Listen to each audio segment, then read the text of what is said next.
गीता निधान देखिले, आता स्वप्नची हे तुकले साचा सरिसे। नमामि सद्गुरुं शांतं सच्चिदानंद विग्रहं, पूर्ण ब्रह्म परानंद मीशमानंदी वल्लभं। नमो सद्गुरु तुकया ज्ञान दीपा, नमो सद्गुरु सच्चिदानंद रूपा, नमो सद्गुरु भक्त कल्याण मूर्ती, नमो सद्गुरु भास्करा पूर्ण कीर्ती।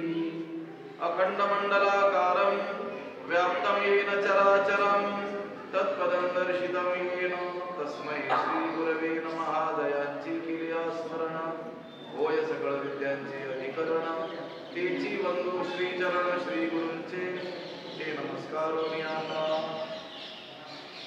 आजी श्रवणी दिला पाहले किंवा पिकले, जे येणे गीता निधान देखिले, आता स्वप्नची हे तुकले साचा सरिसे।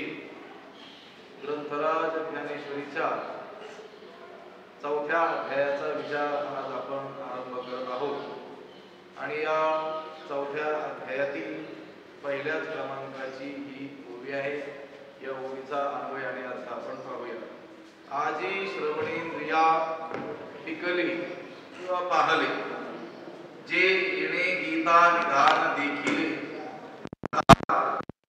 स्वप्नची साचा सरिसे तुकले। त्याचा अर्थ असा आहे, आजी श्रवणेंद्रिया पिकले किंवा पाहले।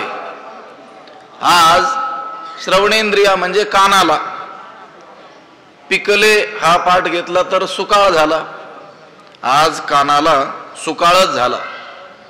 आणि पाहले हा जर पाठ घेतला तर आज श्रवणेंद्रियाला कानाला भाग्याचा दिवस उजाडला, त्या कानाला आज उजाडलं।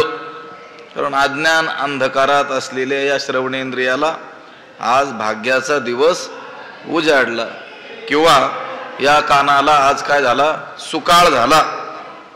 जे म्हणजे कारण, काय कारण झालं, गीतारूपी ठेवा या कानांनी काय केला, पाहिला, गीतारूपी धनाचा ठेवा पाहिला। खरं तर हे स्वप्नाची ही गोष्ट कशी आहे, स्वप्नासारखीच आहे। श्रवणेंद्रियाला गीतारूपी धनाचा ठेवा दिसणं हे खरं तर स्वप्नच। म्हणून या चौथ्या अध्यायाला ज्ञानोबारायांनी काही प्रास्ताविक केलेलं आहे आणि या प्रस्तावनेमध्ये जवळजवळ 15 ओव्या आहेत आणि या ओव्यामध्ये गीतेचं महत्त्व, भगवद्गीतेचं महत्त्व ज्ञानोबारायांनी वर्णन केलेलं आहे। आजी श्रवणेंद्रिया पिकले किंवा पाहले, जे येणे गीता निधान देखिले, आता स्वप्नची हे तुकले साच्या सरिसे। ज्ञानोबाराय म्हणतात, या कानाला, आज कानाला काय झाला, सुकाळ झाला, किंवा या कानाला भाग्याचा दिवस उजाडला, कारण ह्याने गीतारूपी ठेवा पाहिला। हे खरं तर स्वप्नच, पण हे स्वप्न जागृतीच्या तुलनेला आलं, खऱ्याच्या योग्यतेचं ठरलं। हो, गीतेचं दर्शन घडलं कानाला, पण कानाने ऐकलं असं न म्हणतात, ते म्हणतात पाहिलं असं आहे। कानाने पाहणं ही गोष्ट स्वप्नासारखीच आहे ना। आता पायांनी चालणं ही गोष्ट स्वाभाविक आहे, पण डोक्यानं चालणं ही गोष्ट कशी आहे, अस्वाभाविक आहे। पण एखाद्या वेळेस स्वप्नात माणूस डोक्याने चालू शकतो, पण ते स्वप्नच, ते काय खरं आहे का? पण ते हे म्हटले, ज्ञानोबाराय म्हणतात, गीता रूपी ठेवा कानांनी पाहणं ही स्वप्नासारखीच गोष्ट, पण काय ठरली, खरी ठरली। ज्ञानोबाराय आता ह्या 5 ज्या ओव्या आहेत, आता इंद्रिय जात आगवे ती श्रवणाचे घर रिघावे, मग संवाद सुख भोगावे गीताख्ये, हे या पहिल्या 5 ओव्यातून गीतेचं काय करतात, महत्व ज्ञानोबाराय सांगत आहेत। श्रवणेंद्रियाचं शेत चांगलंच पिकलं, पिकले हा पाठ जर घेतला तर श्रवणेंद्रिय रूपी शेती, आणि ती काय झाली, चांगलीच पिकली, म्हणजे चांगला काय झाला, सुकाळ झाला। कारण आज त्या कानाला गीता श्रवण करायला मिळत आहे। पिकले, पक्व झाले, पीक आलं, चांगला काय झाला, उत्कर्ष झाला, सुकाळ झाला। मराठीत चंगळ झाली असं म्हणतात. माझ श्रवणेंद्रियाची चांगली चंगळच झाली. कारण श्रवणेंद्रियाचं शेत चांगलंच काय झालं, पिकलं, सुकाळ झाला. कारण गीतारूपी द्रव्याचा ठेवा आज काय झाला, उघडा झाला. त्या कानाला गीता ऐकायला मिळाली. आता एरवी कानाला जे ऐकायला मिळतं ते सांसारिकच ऐकायला मिळतं. ह्या भाकड कथाच ऐकायला मिळतात. या जगाचं महत्त्व, विषयांचं महत्त्व हेच ऐकायला मिळतं. आणि ते ऐकून काही त्या कानाचा काही उद्धार होत नाही. पण त्या कानांना आज गीता ऐकायला मिळाली. गीता निधान जे येणे गीता निधान देखिले. गीता रूपी ठेवा, निधान म्हणजे ठेवा.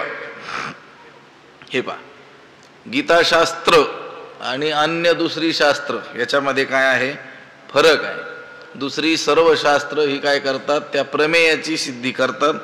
परंतु गीताशास्त्र हे ते प्रमेयाला दाखवून आपण वेगळं राहत नाही. गीता हे समग्र शास्त्र हे परब्रह्म स्वरूप आहे.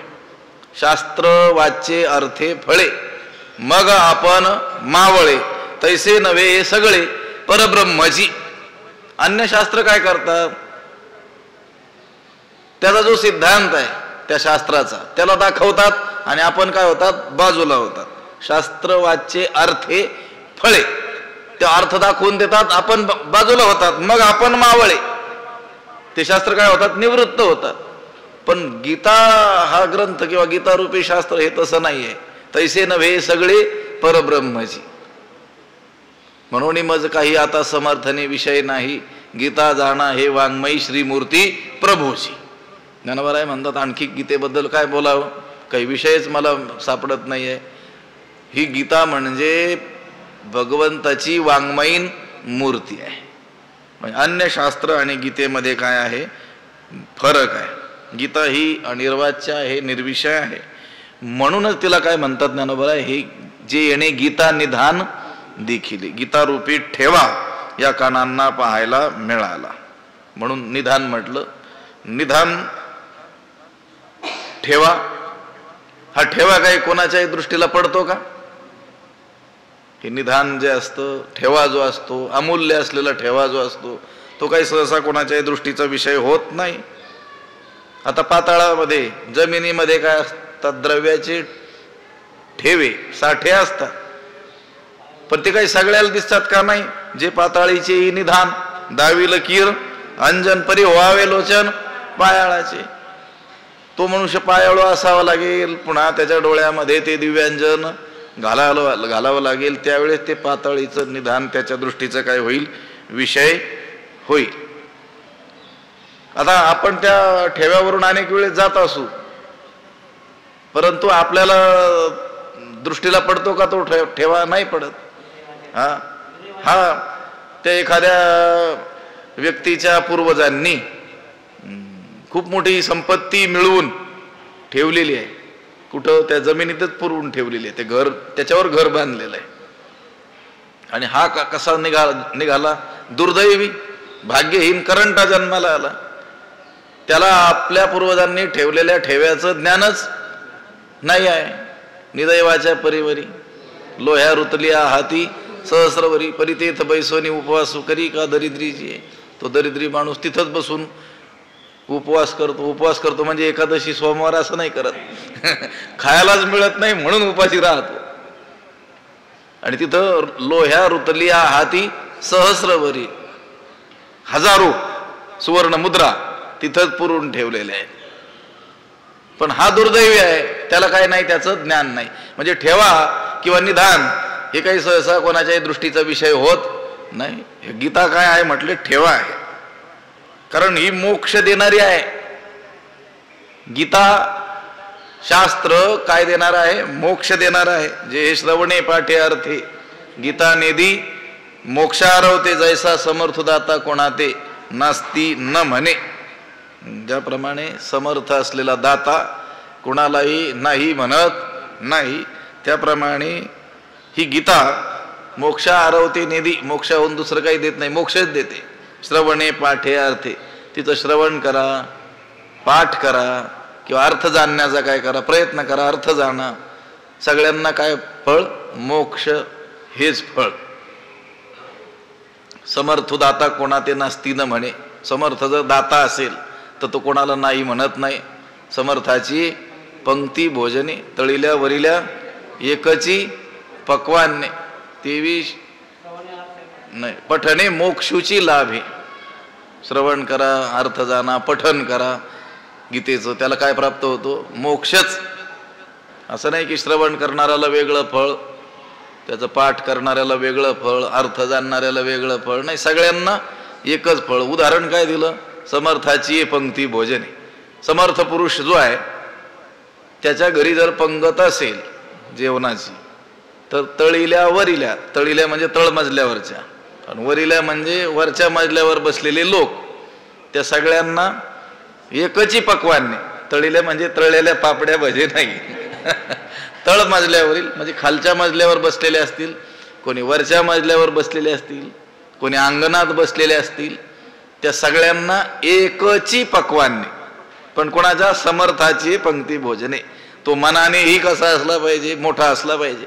नाही तर अनेक ठिकाणी दिसतं की नाही आपल्याला, तळील्या वेगळं, वरिल्या वेगळं आणि बाहेरील्या तर आगळं वेगळंच राहतं. तसं नाही. गीतेचं महत्त्व ज्ञानोबरायांनी वेगवेगळ्या अंगाने सांगितलेलं आहे. आता हे गीताशास्त्र आहे, हा गीतारूपी जो ठेवा आहे, निधान आहे, ते श्रवणेंद्रियानं देखील म्हणजे पाहिलं, त्याला आज गीता ऐकायला मिळाली असं ज्ञानेश्वर महाराज म्हणतात. आता खरं तर ही गोष्ट कशी आहे? अघटित अशी गोष्ट आहे, न घडणारी अशी घटना आहे. पण ती घडली कशी? तर ज्ञानोबराय त्याला दृष्टांत देतात स्वप्नाचा. स्वप्न शक्यतो खरं होतच नाही. ते खरं होत नाही म्हणून त्याला काय म्हणतात लोक? स्वप्न म्हणत असतात.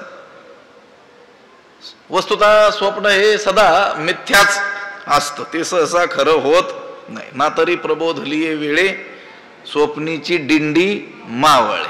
जाग झालं की ते स्वप्न काय होऊन जातं? नष्ट होऊन जातं. अथवा जागिनले वेळे स्वप्न मनीचे मनी मावळे. जाग झालं की ते स्वप्न मनातल्या मनात काय होतं? नष्ट होऊन. का? स्वप्नीच्या आभासे भद्र जाती. स्वप्नात एखादा मनुष्य भलता श्रीमंत झालेला आहे म्हणून काय जागा झाल्यानंतर तो श्रीमंत राहील का? नाही राहणार.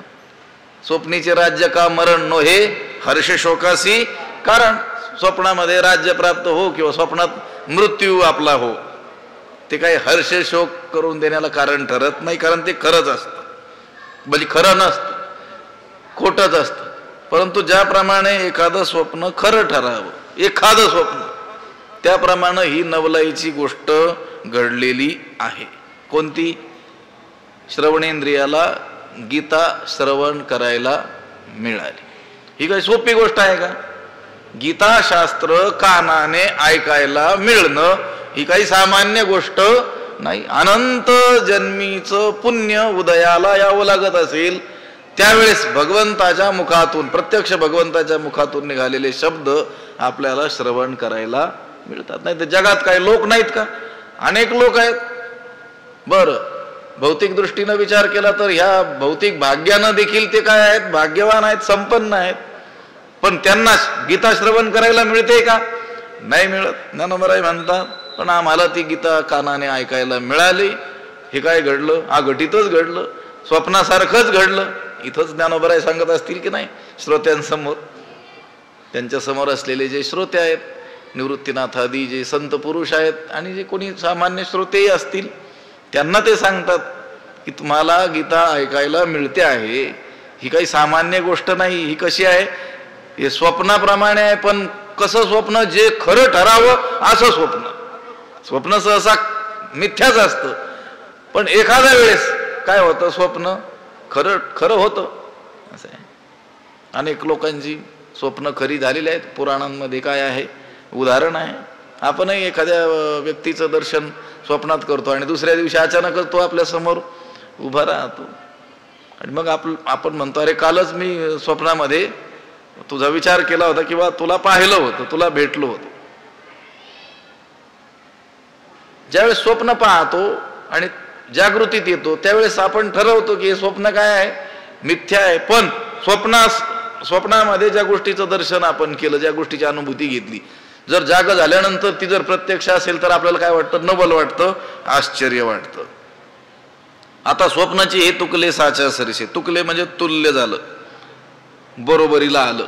काय बरोबरीला आलं? स्वप्न. कोणाच्या बरोबरीला आलं? खऱ्याच्या बरोबरीला आलं. साच्या सरीसे म्हणजे जागृतीच्या बरोबरीला आलं स्वप्न, पण ते जागृतीच्या बरोबरीला आलं. साच्या सरीसे तुकले. खऱ्यासारखे मोलाला काय झालं? ते प्राप्त ठरलं, खरं ठरलं. आता क्वचित स्वप्न काय होतात? खरी ठरतात. तुरळक स्वप्न खरी ठरतात. पुराणांमध्ये किंवा संत चरित्रामध्ये काही स्वप्न खरी झाल्याची काय आहेत? उदाहरणं आहेत. रामायणाचा जर विचार केला, पुराणामध्ये रामायणाचा जर आपण विचार केला, पुराण कथाचा, तर मंदोदरीला अगोदर स्वप्न पडलं होतं की कुंभकर्ण, रावण, सर्व राक्षसांचा नाश होणार आहे. आणि पुढं ते काय झालं? खरं ठरलं. नामदेव महाराजांनी या भंगांमध्ये वर्णन केलेलं आहे. मंदोदरी सांगे रावणाप्रती स्वप्न देखिले म्या मध्यरात्री. मंदोदरी रावणाला सांगते, त्याला काय करते? सावध करते. मी असं असं स्वप्न पाहिलं, एक मोठं वानर आलो, त्याने काय केलं? विध्वंस केला. पण तो कशाला मानतोय तिचं? आपल्यासारखंच त्याने ते स्वप्न काय मानलं? खोटं. पण काय झालं? ते स्वप्न खरं ठरलं. ते मंदोदरीचं स्वप्न खरं ठरलं. त्या हरिश्चंद्रानं स्वप्नामध्ये विश्वामित्राला राज्यदान दिलं आणि पुढं जागा झाल्यानंतर ते त्याला द्यावं लागलं. सत्वशील असलेला राजा हरिश्चंद्र, त्याने स्वप्नामध्ये हे समग्र राज्य काय केलं होतं? दान दिलं होतं. पुढेही काय केलं त्याने? जागृतीतही ते दान दिलं. आता ज्ञानोबारायांच्या ज्या मातोश्री होत्या, त्यांचे जे वडील रुक्मिणी आई साहेबांचे वडील सिद्धोपंत, यांना भगवान पंढरीनाथानं, विठ्ठलानं स्वप्नात येऊन सांगितलं की त्यांची कन्या विठ्ठलपंतांना द्यावी. आणि विठ्ठलपंतांनी तिचा अंगीकार केला. असं काय पडलं? स्वप्न पडलं. आणि पुढे ते स्वप्नच काय झालं? खरं झालं. गोष्ट काय? स्वप्न सहसा खरं होत नाही. ही गोष्ट स्वप्नासारखीच. कोणती? आजी श्रवणेंद्रिया पाहले. या कानाला भाग्याचा दिवस उजाडला, कारण त्याने गीता निधान देखील श्रवणेंद्रियानं गीतारूपी धनाचा ठेवा पाहिला. ही स्वप्नासारखी गोष्ट आहे. खरंच स्वप्नासारखी आहे. तुम्हाला सांगतात, आपण या ठिकाणी ज्ञानोबारायांनी ज्या ठिकाणी प्रत्यक्ष ज्ञानेश्वरी जगाला सांगितली, त्याच ठिकाणी बसून आपण त्या ज्ञानेश्वरीचा विचार करतो आहोत. ही गोष्ट स्वप्नासारखीच आहे. असं आहे. मी तर म्हणतो आपल्याला स्वप्न देखील असं पडलेलं नसेल.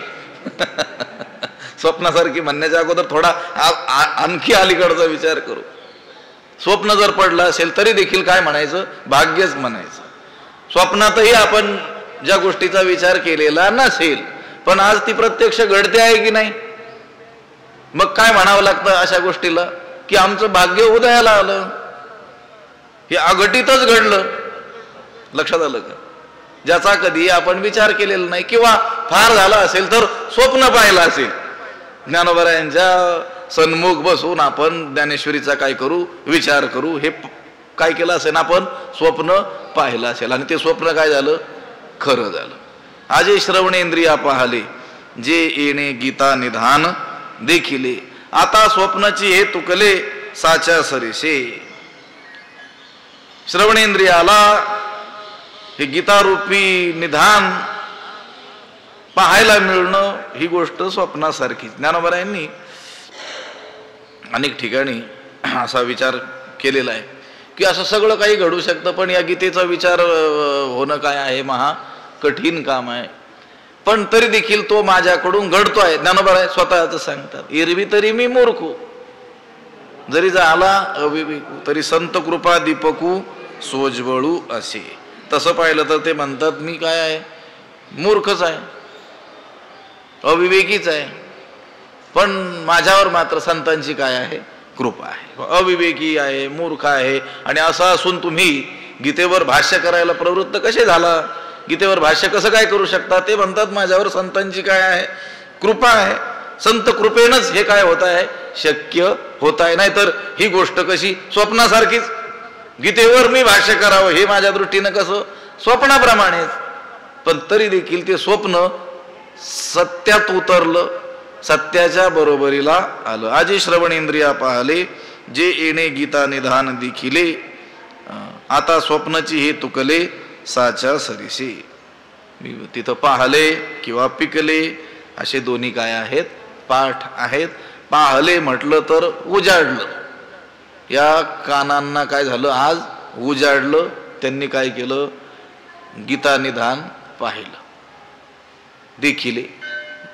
आणि पिकलं म्हटलं तर काय झालं सुकाळ झाला. श्रवणेंद्रिय रूपी शेत जमिनीमध्ये चांगल्या रीतीचं काय आलं पीक आलं. कोणतं हे गीता निधान रूपी पीक त्यामध्ये आलं. आजी श्रवणेंद्रिया पाहले जे येणे गीता निधान देखिले, आता स्वप्नाची हे तुकले साच्या सरीसे. आधीची विवेकाची गोठी वरी प्रतिपादी श्रीकृष्ण जगजेठी, आणि भक्तराज किरीटी परिसतू असे. आधीची विवेकाची गोठी, आधीची अगोदरच मूळचीच ही विवेकाची गोठी म्हणजे आत्मविचाराची काय आहे गोष्ट आहे.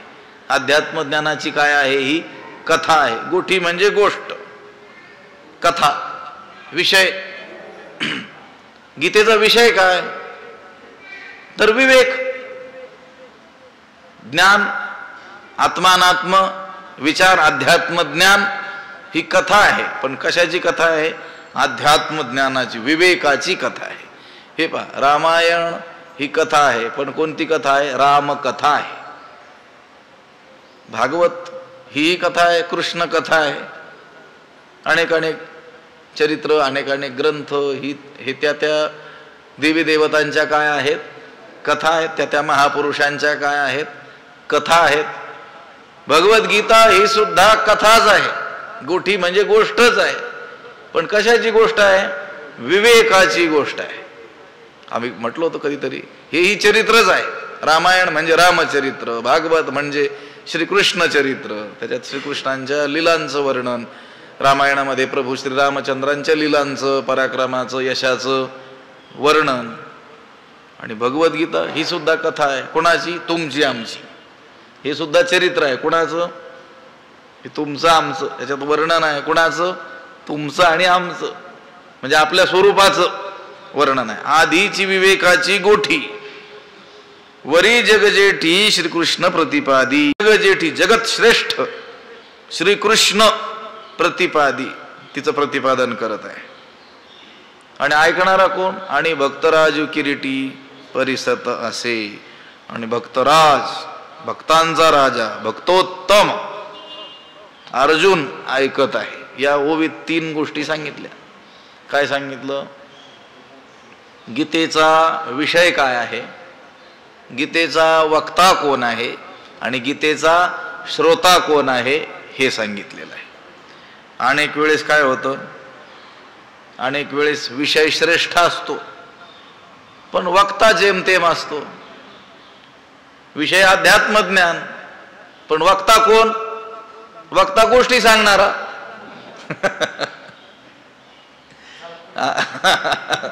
चला पुढे. ज्ञानोबरायांनी याच्यामध्ये फार ज्ञान सांगितलेलं आहे. चला पुढे. काय सांगितलं सांग जरा. ते रामायण वगैरे सांगणारी मंडळी असतात, त्यांचा प्रयत्न चांगला असतो, ते करतात, त्याला आपण नमन केलं पाहिजे. पण विषय आला म्हणून सांगतो.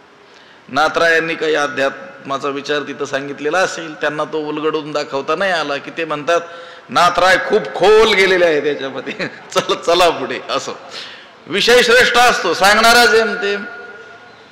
कधी विषयही श्रेष्ठ आहे, सांगणारा देखील उत्तम आहे, पण ऐकणारे ऐकणारे जेमतेम. कधीतरी ऐकणारे उत्तम असतील तर सांगणाराही चांगला असेल तर विषय संसाराचा. इथं 3ही गोष्टी जुळून आल्या.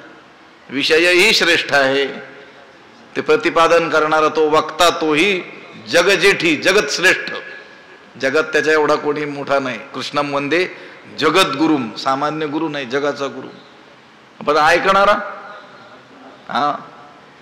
तो कोण आहे भक्तराज. केवळ भक्त नाही, भक्ताचा राजा शोभेल असा अर्जुन काय करतोय, ऐकतो आहे. आधीची विवेकाची गोठी, आधीची म्हणजे अगोदरचीच, मूळचीच.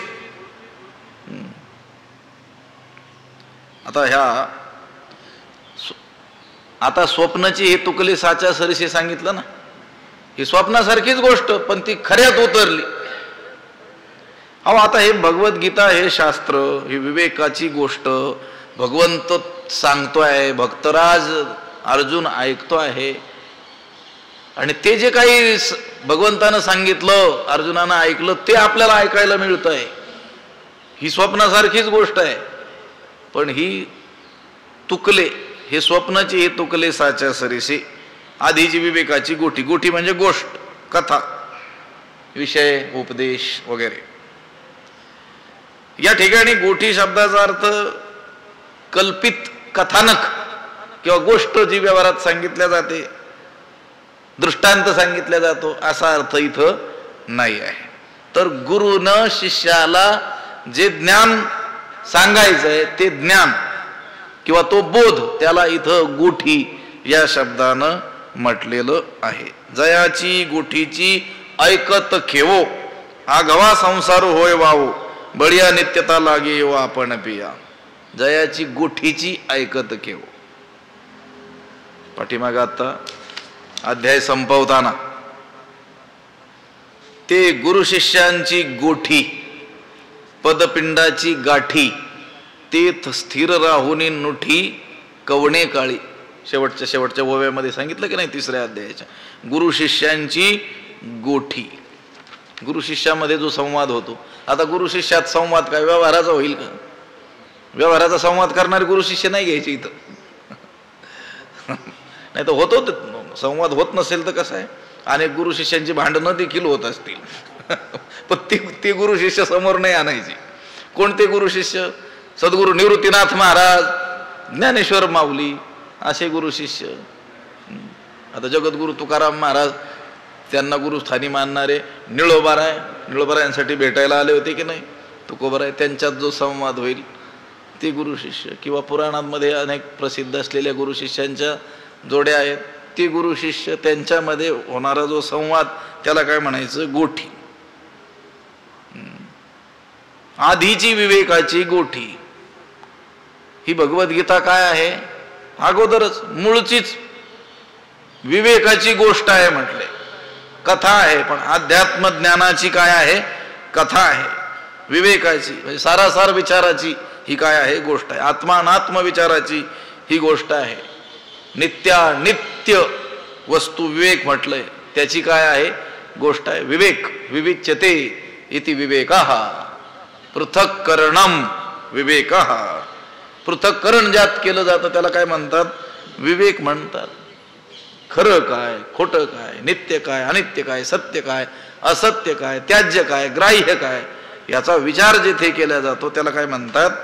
विवेक म्हणतात. आधीची विवेकाची गोठी ही भगवद्गीता गोष्ट आहे, पण कशाची गोष्ट आहे?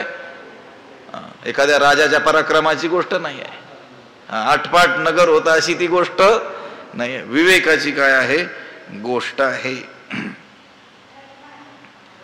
नोत्पद्यते विना ज्ञानम विचारेण अन्य साधनैहि.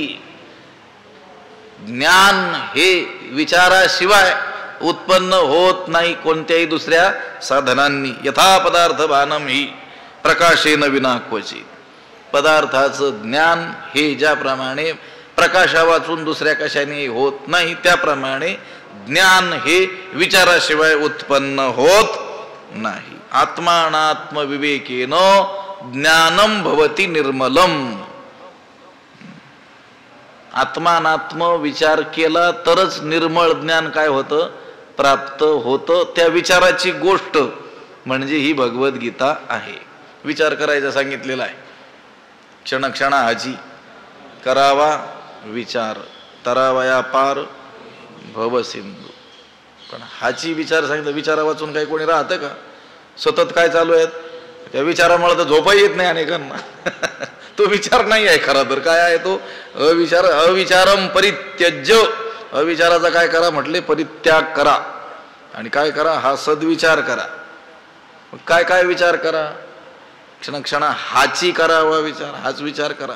तरावाया पार भवसिंधू, भवसिंधूच्या पार उतरून जायचं असेल तर हाच काय करा, विचार करा. काय विचार करा, नाशिवंत देह जाणार सकळ, आयुष्य खातो काळ सावधान, हा विचार करा. हाची असं आहे, देह हा नाशवान आहे, आत्मा हा काय आहे, अविनाशी आहे. देहादी हा संसार कसा आहे, विनाशी आहे, जड आहे. असं जड दुःखरूप आहे. आणि सच्चिदानंद घन कोण आहे, परमात्मा आहे. हा काय करा, विचार करा. संतांच्या आधारानं विचार करा, शास्त्राच्या आधारानं विचार करा. मनानं करू नका. मनोमार्गे गेला तो तेथेचे मोकला. एका माणसानं केला होता की नाही विचार, त्या म्हशीच्या शिंगामध्ये असलेल्या जागेत माझं डोकं बसेल की नाही म्हणून. असं ते घातलं होतं डोकं त्याच्यात. मग सगळं गावभर फिरलं, रक्त भांबाळ झालं. कोणीतरी विचारलं, काहीतरी विचार तर करायचा त्या म्हशीच्या डोक्यात, शिंगात डोकं घालण्याच्या अगोदर. त्यानं काय सांगितलं, मला काय तसा अविचारी समजतं का, 1 महिन्यापासून मी विचार करत होतो. हा काय विचार झाला का, विचार करायचा. सदा विचार येत तस्मात जगत जीव परात्मना, जीव भाव जगत भाव बाधे स्वात्मैव शिष्यते. सदा विचार येत तस्मात, सतत विचार करावा. कशाचा, जगत जीव परात्मना, जगाचा विचार करावा. मग हे जगत हे कुठून आलं, कोणापासून झालं. उपादानम किमस्तीह विचारस्वयमीदृशा, कोहम कथमिदम जातम को वै कर्तास्य विद्यते. उपादानम किमस्तीह विचारस्वयमीदृशा, कोहम मी कोण आहे मी, हा कोण करावा विचार. म्हणे ज्ञानेश्वर निवृत्तीचा, ज्ञानोबराय अभंगात म्हणतात, मी कोण आहे याचा काय करावा विचार. कोहम कथम इदम जातम, इदम कथम जातम, हे कसं काय झालं, निर्माण कसं काय झालं. को वै कर्ता अस्य विद्यते, अस्य कर्ता कहा विद्यते, याचा कर्ता कोण आहे. कर्त्या वाचून झालं का, हे कोणीतरी काय असला पाहिजे, याला कर्ता असला पाहिजे. उपादानम किमस्ती हो, याचं उपादान कारण कोण आहे, याला म्हणतात विचार. म्हणून सतत विचार करायचा 3 गोष्टीचा, जगताचा विचार करायचा. हे कोणापासून झालं, संतांनी सांगितलं, जयापासून सकळ महिमंडळ हे झाले. जन्माद्यसे यथा, हे जन्मादी, जन्मस्थिती आणि लय हे ज्याच्यापासून आहे तो पंढरीनाथ पांडुरंग आहे. म्हणजे देवापासून हे झालं. जगताचा विचार करायचा. जीवाच्या स्वरूपाचा विचार करायचा. परात्मना, परमेश्वराच्या स्वरूपाचा काय करायचा विचार करायचा. आणि मग काय होईल विचार करून करून, ते म्हटले जीव भाव जगत भाव बाधे. जीव भाव बाधित होईल, जगत भाव बाधित होईल, आणि स्वात्मैव शिष्यते, उरला उरे विठ्ठल, जे काही उरल तेच तू आहेस. जगताचा विचार करता करता हे जगत मिथ्या आहे हे लक्षात येईल. जीवाच्या स्वरूपाचा विचार करता करता जीव म्हणजे दुसरा तिसरा कोणी नसून, तुका म्हणे कैची किव कोठे जीव निराळा. जीव हा परमात्मा स्वरूपाहून वेगळा नाही हे लक्षात येईल. मग आता राहिलं कोण, परमात्मा. तोच परमात्मा, उरलेला तोच काय आहे, परमात्मा आहे. म्हणून विचार करायचा. आणि ह्या विचाराची गोष्ट म्हणजे ही भगवद्गीता आहे. आधीची विवेकाची गोठी, अगोदरच ही अध्यात्मज्ञानाची कथा. ठीक आहे बाबा, अध्यात्मज्ञानाची कथा आहे, पण तो सांगणारा तेवढा मोठा असला पाहिजे ना. विषय ठीक आहे मोठा आहे, कोण, जीव ब्रह्मैक्य विषय दिला कुणाला, ज्याचा देहभावच अजून गेलेला नाहीये, किंवा ते सांगण्याकरता जो पैसे मागतोय. विषय वैराग्य दिलाय, कोणता आलं सुचलंय सांगतोच आता. विषय दिला प्रतिपादनाला कोणाला, वक्त्याला, कोणता वैराग्य.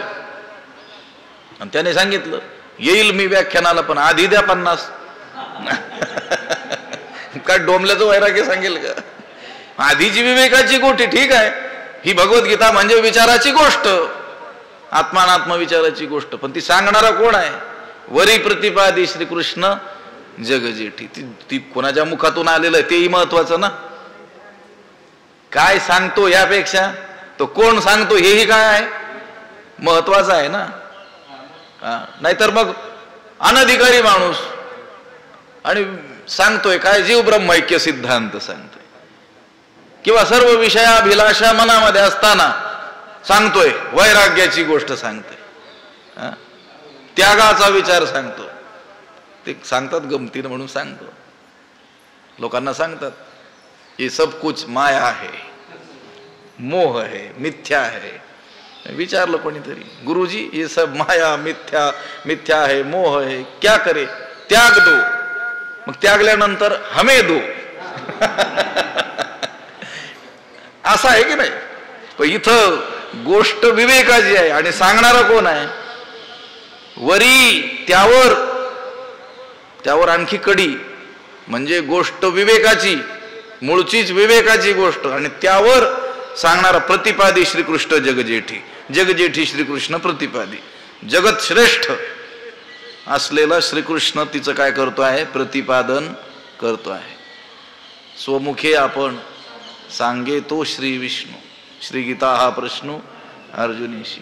या स्वयं पद्मनाभस्य मुख पद्माद विनिसृता. स्वतः भगवंताच्या मुखातून निघालेली ही अक्षर आहेत. वेदही श्रेष्ठच आहे, पण तो वेद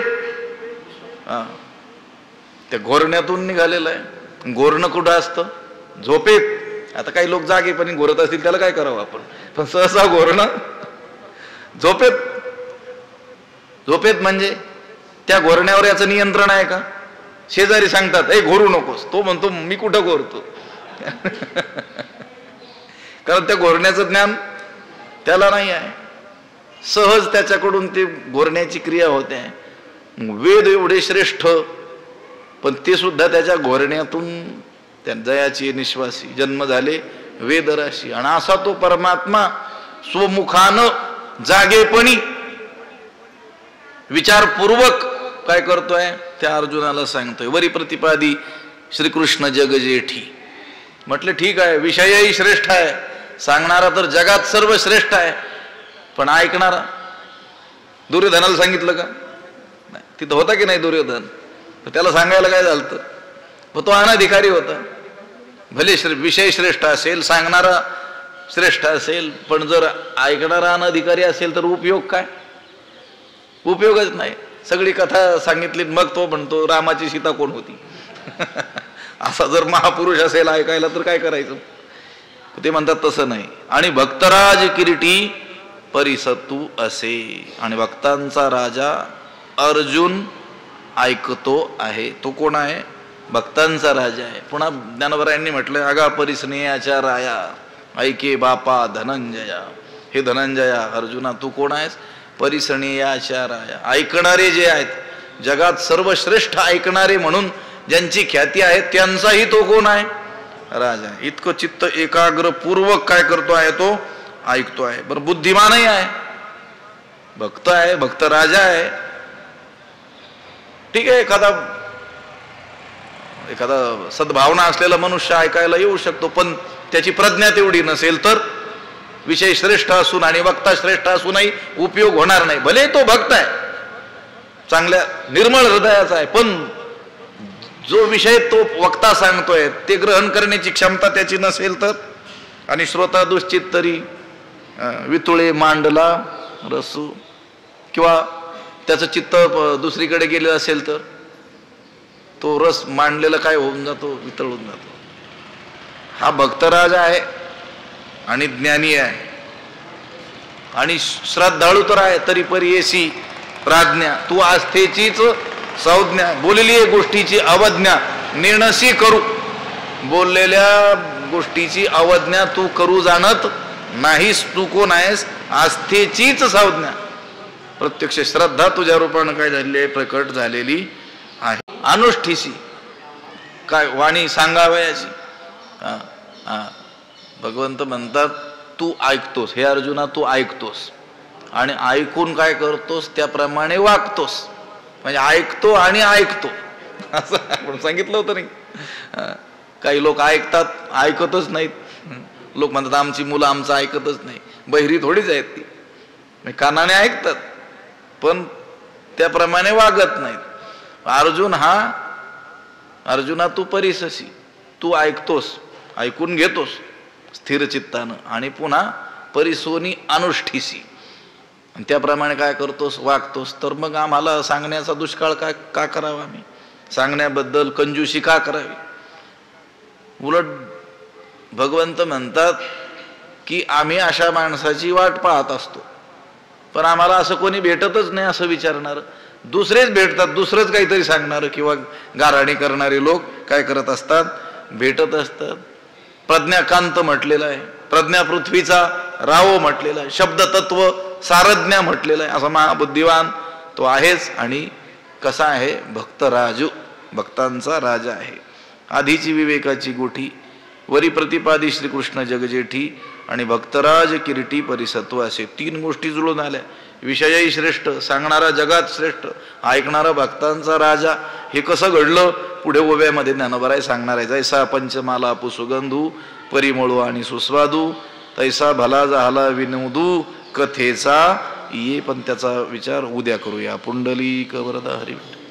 श्री ज्ञानदेव तुकाराम पंढरीनाथ भगवान की जय.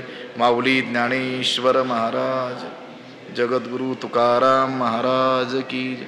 विठ्ठल विठ्ठल विठ्ठल विठ्ठल. पुंडलिक वरदा हरी विठ्ठल. श्री ज्ञानदेव पंढरीनाथ भगवान की जय. माऊली ज्ञानेश्वर महाराज की. आता विश्वात्मके देवे येणे वाग्यज्ञे तोषावे, तोषोणी मज द्या पसायदा नाही. जे खळांची व्यंकटी सांडो, तया सत्कर्मी रती वाढो. भूता परस मैत्र जीवान दुरितांचे तिमिर जाव. विश्व स्वधर्म सूर्ये पाहो, जो वंचिल तो तेला हो. प्राणीजात वर्षत सकळ मंगळी, ईश्वर निष्ठांची मांदियाळी. अनवरत भूमंडळी भेटो तया भूता. चला कल्पतरूंचे आरव, चेतना चिंतामणीचे गाव. बोलते जे अर्णव पियुषांचे, चंद्रमे जे अलांछन. मार्तंड जे तापहीन, ते सर्वाही सदा सज्जन. सोयरे होतू किंबहुना सर्व सुखी, पूर्ण होवणी तिही लोकी. भजिजो आदि पुरुखी अखंडित, आणि ग्रंथोपजीविये विशेषी लोकी इये. दृष्टादृष्ट विजय होवावेजी, एथ म्हणे श्री विश्वेश्वरावो. हा होईल दान पसावो. येणे वरे ज्ञानदेवो सुखिया झाला. येणे वरे ज्ञानदेवो सुखिया झाला. येणे वरे ज्ञानदेवो सुखिया झाला. पुंडलिक वरदा हरी विठ्ठल. श्री ज्ञानदेव पंढरीनाथ भगवान की जय. माऊली ज्ञानेश्वर महाराज, जगद्गुरु तुकाराम महाराज, शांती ब्रह्म एकनाथ महाराज, सद्गुरु बंशी महाराज, सद्गुरु जोग महाराज की.